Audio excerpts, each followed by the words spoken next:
you sort of look at the Miami game and this game where we get in at late in Miami, and it's like that's probably the one of 3 or 4 teams that would be like the worst case scenario, just in terms of how fast they play and how they make you guard on every possession.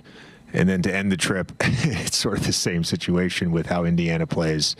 They just play with so much pace, both in the full court and in the half court. They're it's like them, Charlotte, Miami, Chicago. Like these teams, they're relentless with their pace in the half court. I thought our guys, for what we had talked about this morning and pregame, really did a lot of great things. The starting group really set the tone. Jake defensively to start that game, getting deflections and steals. LeBron out and running. Jackson out and running. Luka and AR just being relentless with their paint touches to get, we ended up with 70. We had 40 points in the paint in the first half.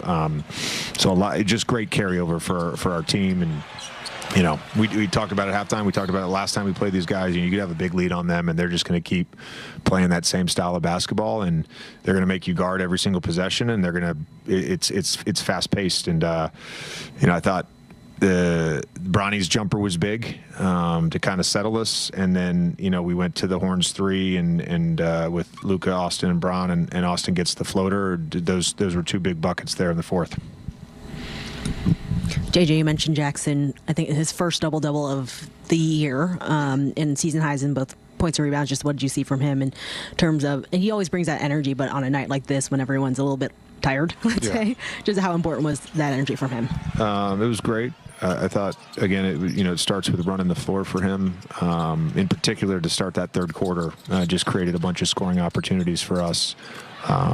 These guys, they know how dynamic he is as a roller, and they're looking for him. And I thought he did a great job of getting to the spots with pace, and then at times playing through some contact as well. Just like a number of guys on our team, he ends up with 2 steals and 2 blocks. We had 15 steals as a team. I thought our activity was great, and I really, Jake ended up with 4, but he led that. He had a number of deflections as well.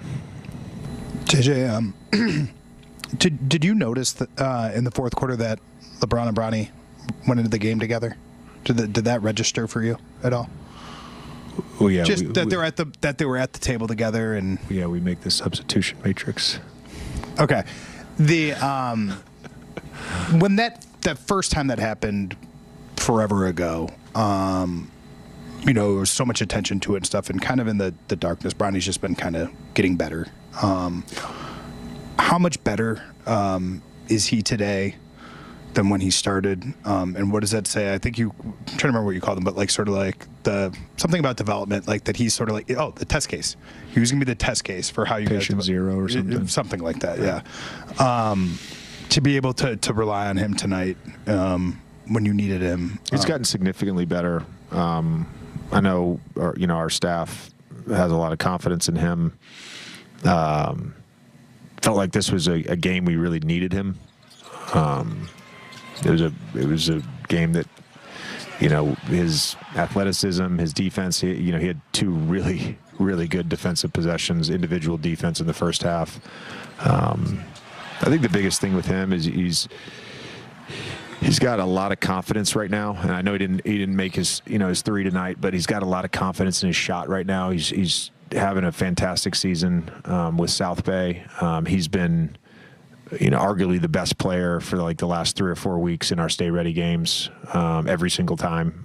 He's got a bounce to his step right now, and I think that just comes from developing that confidence. And Zach has done such a good job with all our guys. Every time they've been down there, they've gone down there with a specific purpose and plan. That myself and Coach Ty and Zach have coordinated, and they've all allowed themselves to be coached by Zach. And Bronny's, we saw it last year, and we're seeing it again this year. Just his growth as a player. And you guys are now 7-1 since you guys kind of talked to LeBron about roles and different things like that. I guess it's been a couple weeks. What have you just made of his sort of like embracing of what you've asked him to do? Yeah, I used the word patience the other night, and I think that's the biggest thing, is just having patience with the flow of the game, having patience with me, having patience with his shots. But we saw the other night when he was 0 for 4, 0 for 5 in the first half. He still had 5 or 6 assists. He ends up with 9 assists tonight. He gets out in transition. We gave him just a clear sort of, and a lot of it was collaborative. A lot of it was the conversation that him and I had a couple weeks ago about what his role could look like that would impact winning at a really high level. And we gave him 4 things, and he's executed all 4 of those things really well. Kind of looking forward, you mentioned after the Detroit game just how important health is for you guys. I looked it up, I'm forgetting that right now, but the record when you have your 9-man rotation. How will you, try to balance that down this final 8 games versus, trying to continue the continuity and keeping guys, in the lineup together in chemistry and whatnot? Yeah, we're gonna go for it. So we're gonna try to win games, and we're gonna be smart about it. It's Dave and I always joke with Dave every time he asks me about that, but I don't know.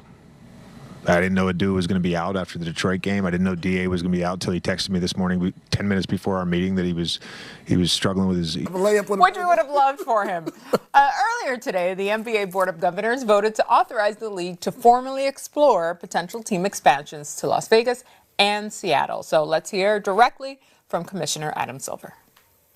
We had a franchise in Seattle for over 40 years. We have a WNBA franchise in Seattle right now. And there's an enormous amount of passion for NBA basketball and WNBA basketball in that market in Las Vegas. Again, we have a WNBA team in Las Vegas, been there for several years now with great success. We need to know by the end of this calendar year what it is.